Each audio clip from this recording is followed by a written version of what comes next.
listrik, nggak boleh dipisah gitu ya, dua-duanya ada. Oh ya, ini juga cerita lagi dari dulu biar kayak refreshing gitu ya.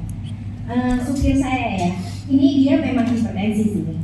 Jadi dia tapi minum obat lagi-lagi darah saya semua hipertensi. Gitu ya jadinya. Oke, suatu hari dia hipertensi lah pokoknya. Jadi dia minum obat hipertensi amlodipin gitu ya. Emang terkontrol sih gitu ya. Cuman memang biasanya berakhirnya kayak 130/80 lah gitu, pentok bawahnya tuh segitu. Nah suatu hari kemarin kan di COVID nih, COVID kan mesti kita vaksin ya. Nah dia tuh supir saya itu badannya gede banget kayak preman gitu kelihatannya gitu ya. Tapi pada waktu mau disuntik tuh dia takut setengah mati deh, benar-benar takut.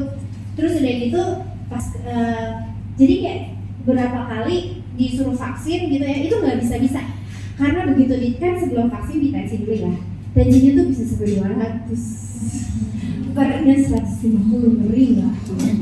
Ya itu begitu tahu dokternya ini jadi yang tadinya nggak saya anterin ya, maksudnya ya udah pergi aja sendiri gitu ya, masa dianterin. Saya tadinya nggak ngerti kenapa dia batal terus gitu, dia pokoknya maksudnya gagal terus gitu, udah gitu nggak jadi, ini tensinya tinggi gitu. Tapi begitu di rumah dicek lagi normal gitu, besoknya lagi tunggu dulu normal gitu ya. Jadi akhirnya ya udah pokoknya pulang kampung gitu juga sama aja, nggak bisa deh pokoknya benar-benar karena tensinya sangat-sangat tinggi. Setiap kali di puskesmas gitu. Suatu hari jadi ini ya, ini saya mau share aja. Untuk orang yang takut kayak gini, biasanya suatu hari itu jadi akhirnya saya temenin, saya penasaran banget deh, masa bisa sih gitu ya. Jadi waktu itu dia kebetulan baru punya cucu.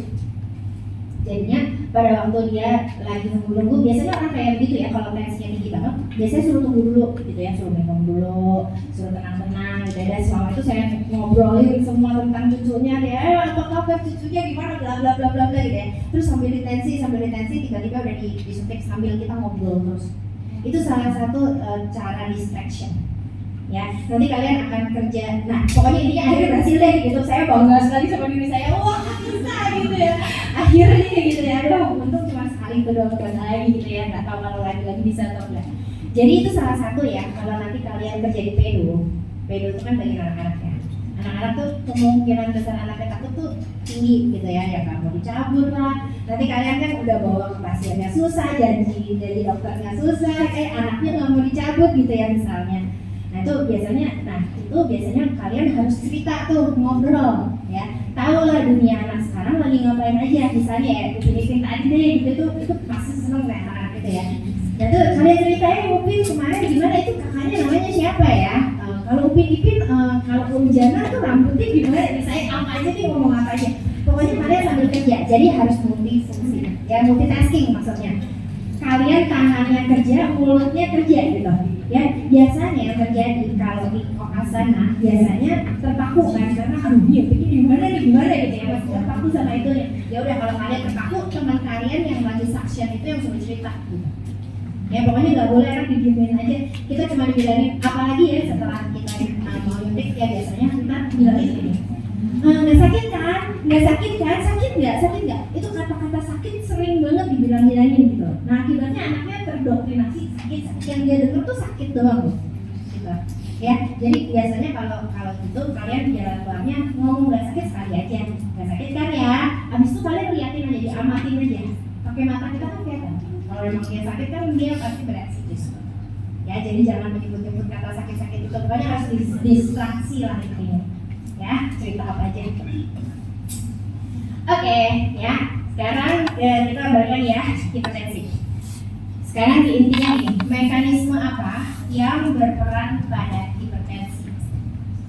Mekanisme baroreseptor ya.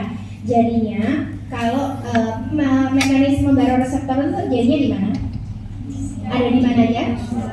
Ada di pembuluh darah ya, di arteri sama di aorta, satu lagi sama di ginjal. Ya pokoknya kalau ngomong hipertensi pasti hubungannya sama pembuluh darah, jantung sama ginjal. Biasanya itu aja, tiga itu aja ya. Oke, sekarang tekanan darah turun nih. Ini biasanya minum obat yang pertama ya. Kalau tekanan obat pertama kita belum pernah minum sama sekali, itu otomatis tekanan darahnya langsung drop. Ya, akibatnya ada aksi, ada reaksi. mekanisme baroreseptornya timbul, ya.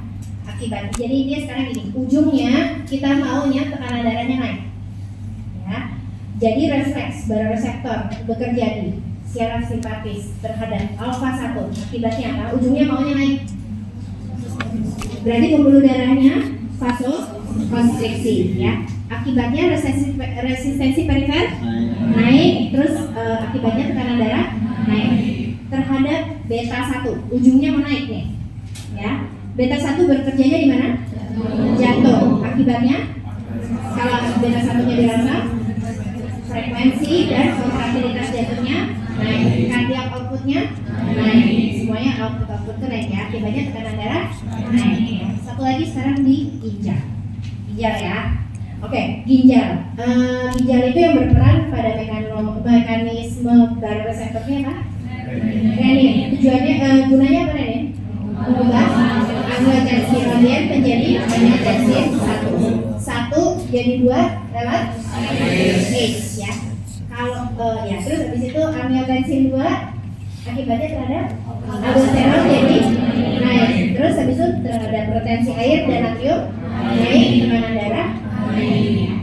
Oke, sekalian obatnya aja ya, gampang ya daerah sini ya, yang ginjal nih. Obat yang pertama golongannya ACE. Ginjal. Oh, maksudnya di ginjal sini, di aldosterone daerah sini ya. Angiotensin ya. Oke, obatnya apa aja? ACE inhibitor. Cara kerjanya ngapain ya? Menghambat angiotensin 1 jadi 2. Akibatnya terhadap aldosteron turun. Terus habis itu retensi air turun, tekanan darah turun. Ciri khas dari ACE inhibitor. Obatnya golongannya clear. Efek sampingnya oke. Obat golongan yang kedua apa? ARB. Cluenya obatnya namanya sartan. Oke, sartan. Dia mengubah cara kerjanya di mana? Menghambat angiotensin 2. Akibatnya terhadap aldosteron turun, retensi air turun, tekanan darah turun, ya. Oke, udah ya, udah beres di sini. Sekarang yang di syaraf simpatik ya. Oke, ini tadi udah ya yang ini. Sekarang kita bahas 3 ini, ya. Oke. Penyebab hipertensi tadi udah bilang. Organ apa yang terkena biasanya? Pembuluh darah, jantung, sama ginjal, ya. Kalau pembuluh darahnya orang hipertensi nih, berarti pembuluh darahnya vasokonstriksi, resistensi perifernya naik, ya. Berarti kalau kita mau kasih obat untuk pembuluh darah khusus ini, tujuannya mau vasodilatasi. Berarti pakai obat dari golongan vasodilator. Obatnya apa aja? Apa? Iya, kalsium channel blocker. Ingat ya, yang tadi ya. Kalsium channel blocker. Itu cluenya apa? Bifidobin. Ya, berarti yang satu golongan dihidropyridin. Apa? Obatnya? Amlodipin. Kalau yang non dihidropyridin, fenobarbital sama diltiazem. Kalsium channel blocker kerjanya selain di pembuluh darah di mana juga? Jantung ya, dia double ya, ingat ya. TV-nya layarnya 2 deh, gitu ingatnya ya. Jadi ada 2. Oke. Sekarang ingat lagi, untuk vasodilator lainnya selain kalsium channel blocker dan ya, golongan situ ya, golongan oxide ya nih. Ya, harusnya dari kasarnya jadi mana nih? Ya, kalian lihat aja juga punya kalian nih. Nih ya, teman-temannya ya. Baca aja deh apaan?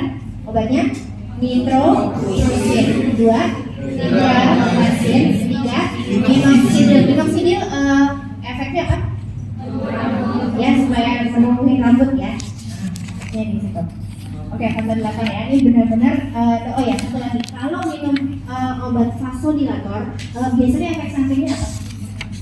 Hipotensi postural boleh. Satu lagi, sing ya, pembuluh darah muka. Sing kemarin ya. Oke, udah. Itu golongan itu. Ya. Oke, sekarang kita masuk yang kedua ya, ke penghambat adrenergi, obat golongan kedua ya, penghambat adrenergi. Kalau nggak ada ngomongan adrenergi berarti biasanya berhubungan dengan alfa-alfaan, beta-betaan ya. Yang pertama, penghambat alfa 2. Alfa 2 bekerjanya di mana? Di sentral. Obatnya namanya apa? Clonidin sama etil dopa. Yang kedua, menghambat syaraf adrenergic. Obatnya clonidin sama clonidin.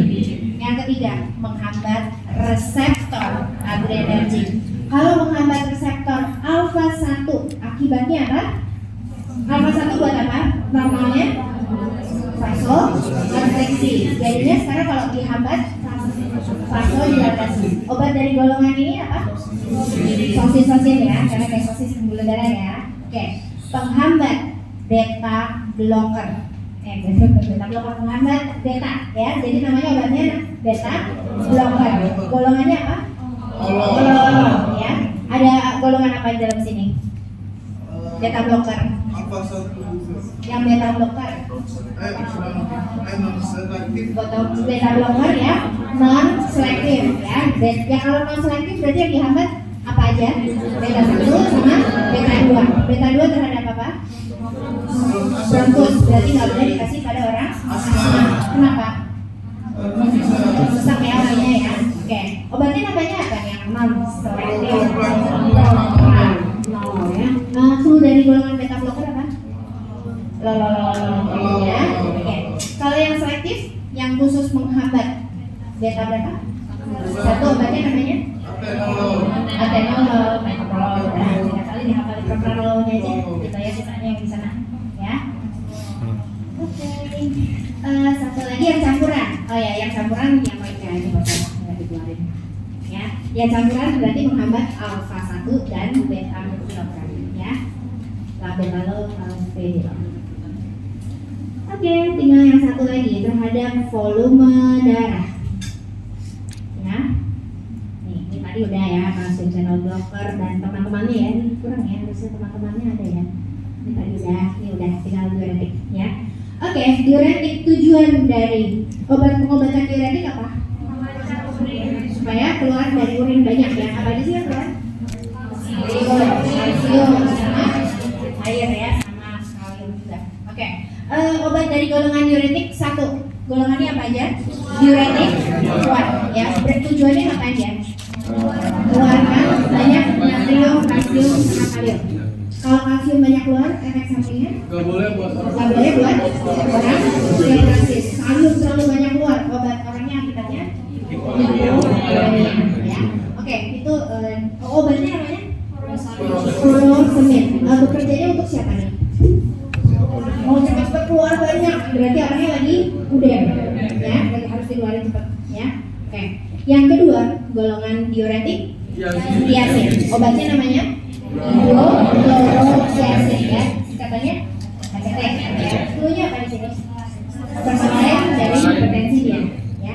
Dia pengeluaran natrium kaliumnya kecil, makanya nggak apa-apa dipakai ya. Oke, yang ketiga dari golongan diuretik hemakalium. Kalau hemakalium berarti kalium yang ada di badan jadi banyak. Efeknya sampingnya hiperkalemia ya. Terus ada efek samping apa lagi? Gineko masih ya. Ya sudah gitu aja sih, gampang ya.